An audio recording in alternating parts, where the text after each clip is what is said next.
All right, let's jump straight to it. So the first thing you're going to need is a can of green jackfruit, 20-ounce can. You are going to dump it, and we are going to rinse it in cold water. I'm going to shred it with my hands, and what you're going to do is let it sit in that water for 10 minutes, and then we're going to dump it, squeeze it out, fill it back up with fresh cold water, put it back in there, let it sit for 10 minutes, and we're going to repeat that process at 3 times total. So it's going to have a 30-minute total of soaking. What that's going to do is take out that distinct flavor that's in the jackfruit, because you don't want you want your food to taste like what you want it to taste like, and that distinct flavor will mess it up. So I'm just trying to soak it and get some of that flavor out. 3 times is good enough of a total of 30 minutes. So what I like to do is these pods right here, you can eat them if you want to, but I throw them away. So in each side of the jackfruit piece, there's a pod. I don't look for them, but as I'm shredding them, if I see it, then I throw it away. Like I said, you don't have to. All right, so the first 10 minutes is up, so I'm going to drain the jackfruit in a colander, squeeze out the jackfruit in a nut milk bag or a cheesecloth if you don't have a nut milk bag. Squeeze it out really, really good, and then fill the bowl back up with fresh, new, cold water. Place the jackfruit back in the bowl and let it sit for 10 more minutes, and then you're going to repeat that whole process another round. So you're going to have a total of 30 minutes. Like I said, this is key before moving on with using the jackfruit. All right. Okay, so the 30 minutes of soaking for the jackfruit is done. I put it to the side, and I decided I wanted to eat some roasted potatoes with my pulled pork sandwich. So I just chopped up a few potatoes, placed them in a bowl of cold salt water, and I'm going to let them sit for 15 to 30 minutes. I do this before I eat any of my fresh potatoes. This helps draws out some of that starchiness. But here is the jackfruit that we just got through soaking. It's completely dried because I squeezed it out really well. And as you can see, it looks like shredded chicken. Y'all, I really love using jackfruit. So now we're just going to season it up.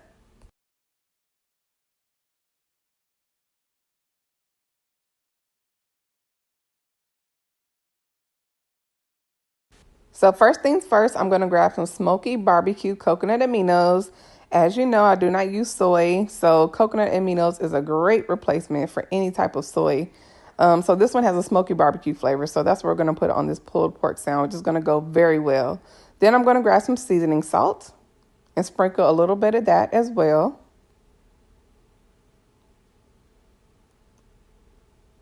Next, I'm going to grab some blackened seasoning.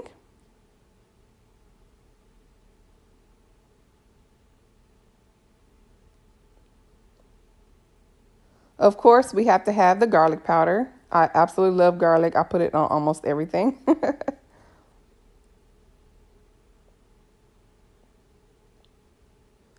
Onion powder.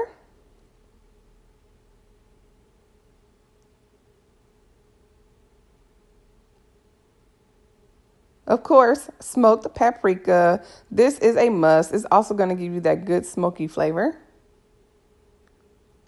Followed by some chili powder.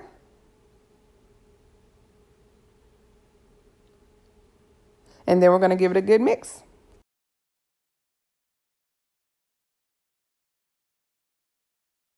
So go ahead and preheat your oven to 425 degrees Fahrenheit. I'm also going to bake a small onion with the jackfruit. So I have a small yellow onion. You can use as much as you want.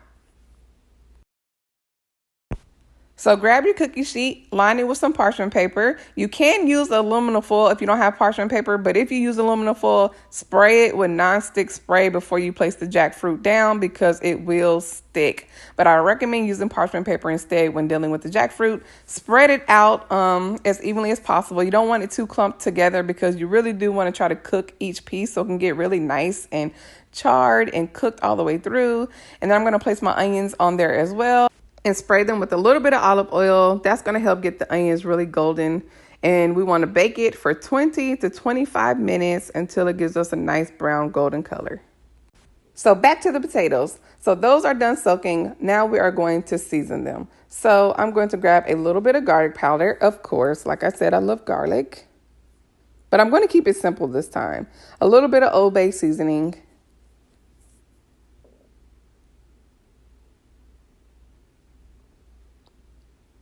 A little bit of rosemary.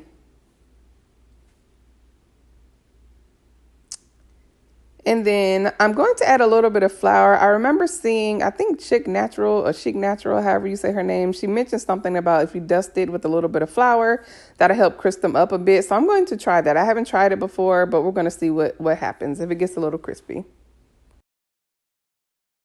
And of course, last but not least, I'm going to spray a little bit of olive oil. That's going to help crisp it up and give it a nice golden color.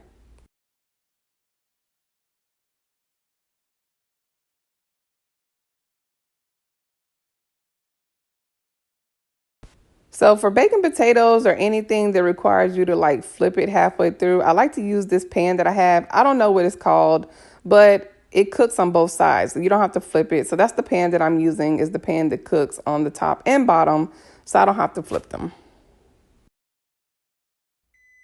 So the jackfruit is done. It's nice and dark, just like I wanted it. So now you're going to grab your favorite barbecue sauce, pour some of that on top of it, and give it a nice little mix. We're going to place it back in the oven for about 10 minutes until the barbecue sauce seeps in and gets nice and sticky and charred. And that's what we're going to be going for.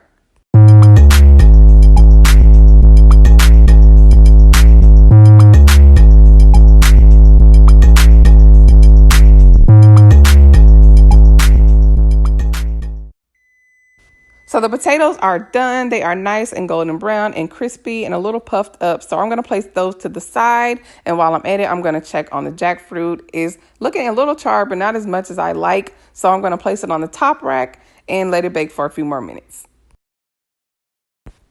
So here's our finished product. It turned out good, y'all. Look at this. It's nice and dark and sticky and barbecued and those golden onions, just like we wanted it, y'all. So it was looking good.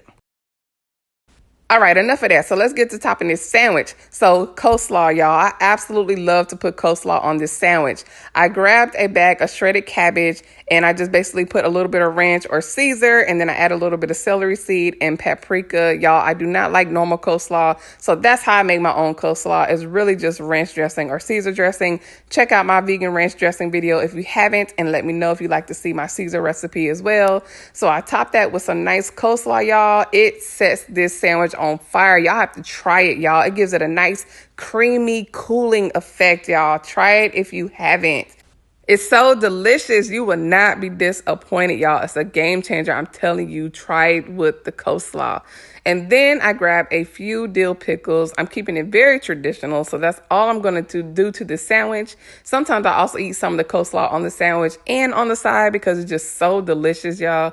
And then I'm going to grab my potatoes. As far as the crispiness, so earlier I said I threw a little flour on here because I learned from Chic Natural that it crisped them up a little bit. And actually they did. They actually came out a little crispier than they usually do. So I would recommend giving that a try. And then I'm going to top off my potatoes with a little bit of dried parsley. And then I'm pretty much done. Y'all, look at this. Oh my God. It's making my mouth water looking at it. It's nice and charred and barbecue and sticky. And with these golden potatoes and the creamy coleslaw. Boom. Anyways, I hope you enjoyed this recipe. If you like it, drop it down below. Let me know what you think. Give it a thumbs up. It lets me know that you enjoy these videos. Until next time, y'all, peace and love.